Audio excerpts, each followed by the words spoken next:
Haleluya. Shalom Alaikum. Berjumpa lagi dengan saya pada perenungan hari ini, tanggal 22 Mei 2024. Mari saudara, di pagi yang cerah ini kita kembali mengucap syukur di dalam doa kepada Tuhan Allah kita. Dan jangan lupa berilah senyuman dan sapaan kepada sesama kita. Kita awali perenungan pagi hari ini dengan tanda kemenangan kita. Dalam nama Bapa dan Putra dan Roh Kudus. Amin. Berimankan kita sepenuhnya kepada Yesus. Bacaan liturgi hari ini diambil dari Yakobus 4 ayat 13 sampai dengan 17 dan Injil Markus 9 ayat 38 sampai dengan 40.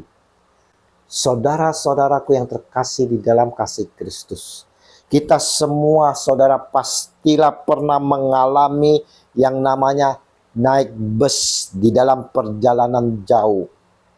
Di dalam perjalanan kita sering saudara melihat penjualan asongan berteriak-teriak menjajakan dagangannya. Dan tak sedikit juga para penumpang tergoda rayuan mulut manis penjajah yang begitu memikat. Penjajah sampaikan bahwa buahnya manis dan enak. Ternyata saudaraku, sebagian penumpang yang membeli merasa kecewa, merasa tertipu setelah buah yang dibelinya itu saudara dimakan, ternyata rasanya asam, sepat lagi. Saya pun juga pernah mengalami saudara, yang saya cobain rasanya manis saudara, namun ketika saya makan yang saya beli ternyata kebanyakan asam sama sekali saudara. Sungguh kecewa. Apa yang dijajakan dengan mulut yang manis ternyata berbeda jauh kualitas buah atau produk yang kita beli.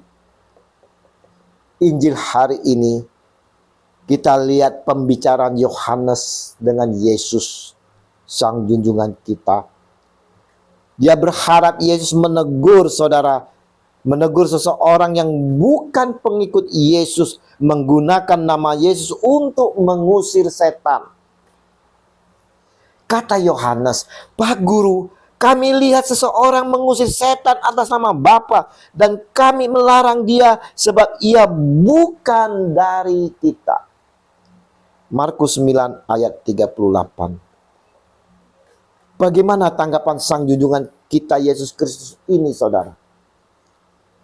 Adakah Tuhan kita merasa tersaingi, marah?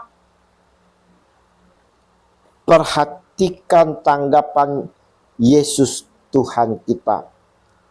Jangan melarang dia, sebab tidak seorang pun yang membuat keajaiban atas namaku dapat langsung menjelek-jelekan aku. Sebab orang yang tidak melawan kita berarti berpihak kepada kita.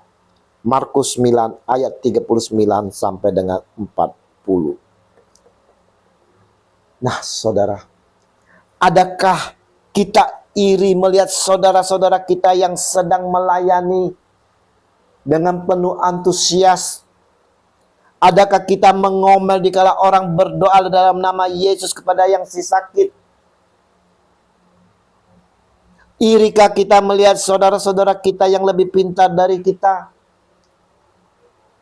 Adakah kita merasa musuh kita jika melihat mereka lebih superior dari diri kita?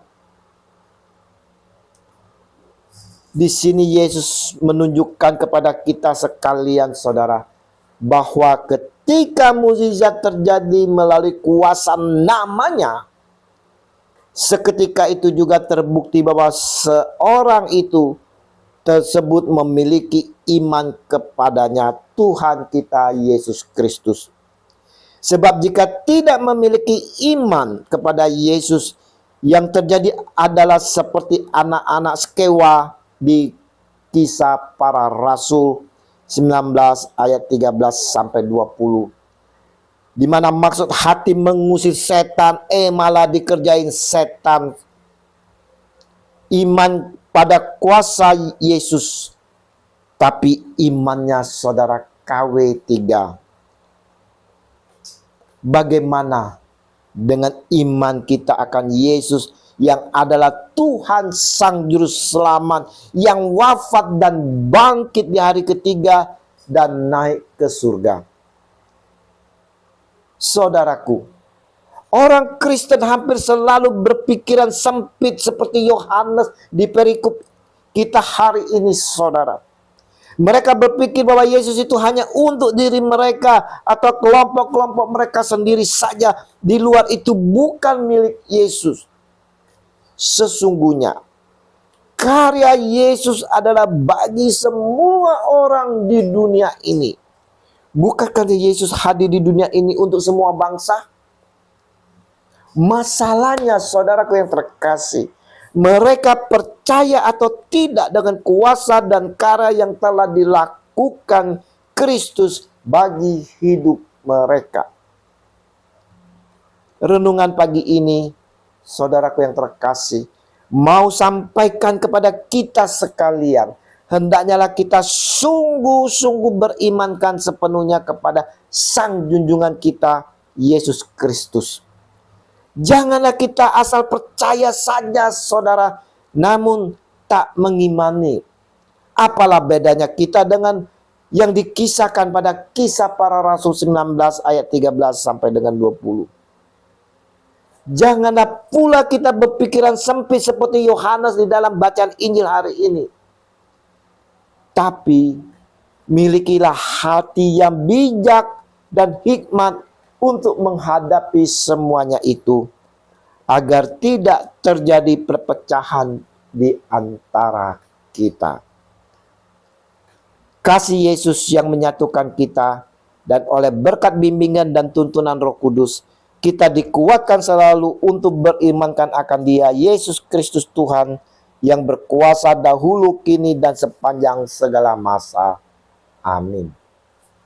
Dalam nama Bapa dan Putra dan Roh Kudus. Amin. Shalom Aleihim.